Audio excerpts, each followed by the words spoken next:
Mr. Snow, nach allem, was Sie draußen in der Welt gesehen haben,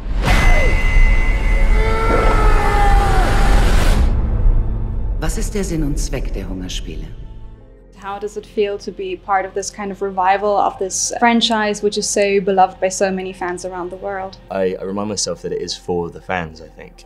I personally loved the original movies and have read this book and love the book more than I even anticipated I would. And so I would count myself in that fandom as like a fan of Suzanne's writing.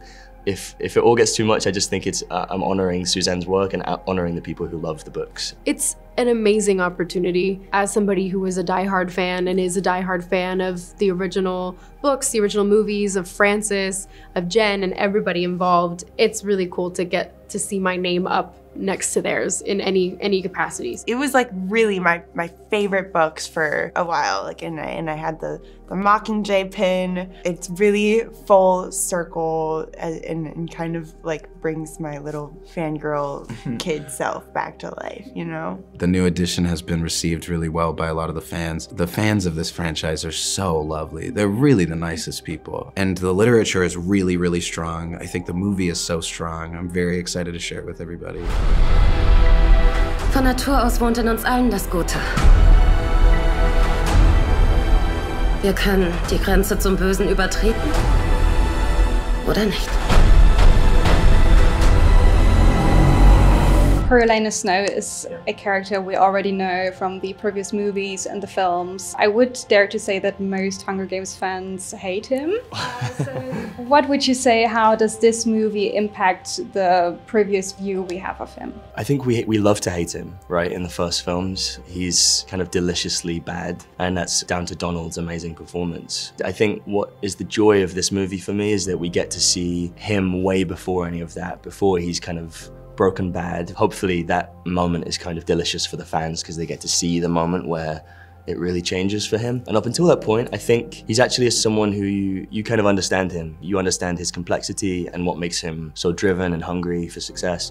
He's human, you know, and that's a credit to Suzanne Collins. Even if she writes someone who is gonna become a villain, when you first meet them, they're just so human because she understands the complexity of humanity. How would you compare Lucy Gray to Katniss? There's an inherent strength that the both of them carry, but what I love about the two of them is how starkly different they are. That Suzanne Collins is a genius who didn't copy and paste her heroine. And I like that we always question where Lucy Gray really stands. Is she on one side or the other? Does she toe the line? I really like the dynamic between the two. If they were to meet, you would realize that Katniss is a fighter forced to perform and that Lucy Gray is a performer forced to fight. And so they're put in these really uncomfortable situations for themselves, and we get to see how they react to those environments. Are you coming to the tree? Since you also re-recorded The Hanging Trees, how did it feel, like also considering that it became so popular back then when Jennifer Lawrence did it? You know, there was not a huge amount of pressure placed on me. I think I probably placed it on myself to have it live up to the original version, which is so popular. But the reality is that this movie is an origin story for many things, and that song, which becomes an anthem of the revolution, is one of them. And so we get to see Lucy Gray coming up with the song in real time by the willow tree. It was really just imagining the trauma that she's trying to articulate in song, and knowing in the back of my head, but not in the back of Lucy Gray's, that it's going to become a song that is passed down for generations to come, and eventually becomes a song that comes back around to haunt Coriolanus. Die Hungerspiele dienen zur Bestrafung der Distrikte. Diese Tribute haben keine Wahl. Ihre Aufgabe ist es, aus diesen Kindern Sensationen zu machen. Keine Überlebenden. So back in Berlin, I have to ask, what was your favorite moment here filming the film?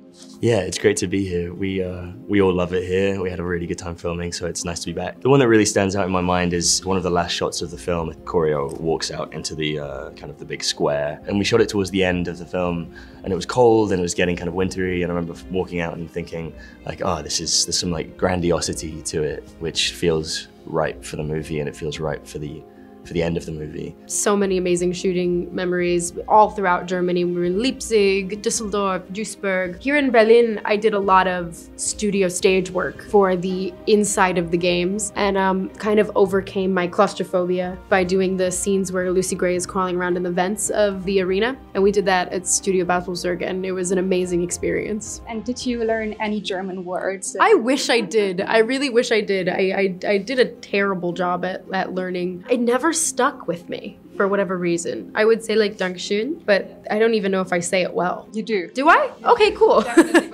You got a phrase you can pull out. I mean, I said ich bin Hunter, but ich bin Hunter? Ich bin Josh then. I gave it a shot. I tried to learn German. It was too difficult. I gave up. You know, while I was here, I learned some German just to get by, and I was feeling pretty proud of myself just to like be able to have a little bit of conversation. The minute I went home, I feel like it all left my brain. So please don't test me, because I don't want to embarrass myself. The Hunger Games is such a rich universe. What story would you like to see in the future, maybe as a spin-off or a prequel of some sorts? I want a Lucky Flickerman spin-off. Oh. Jason Schwartzman is the best guy. He's just the best guy. I want a Lucky cinematic universe. Yeah. You should have a TV show, honestly. Yeah, like his performance. He's so good. I can't wait for people to see it. It's really good. Yeah. Haymitch is one of my favorite characters. You know, we get a semi-brief explanation of his games. He's such a fascinating character, a broken character, but a beautiful spirit. And I love Woody Harrelson, so. Mr. Snow, ich frage Sie ein allerletztes Mal.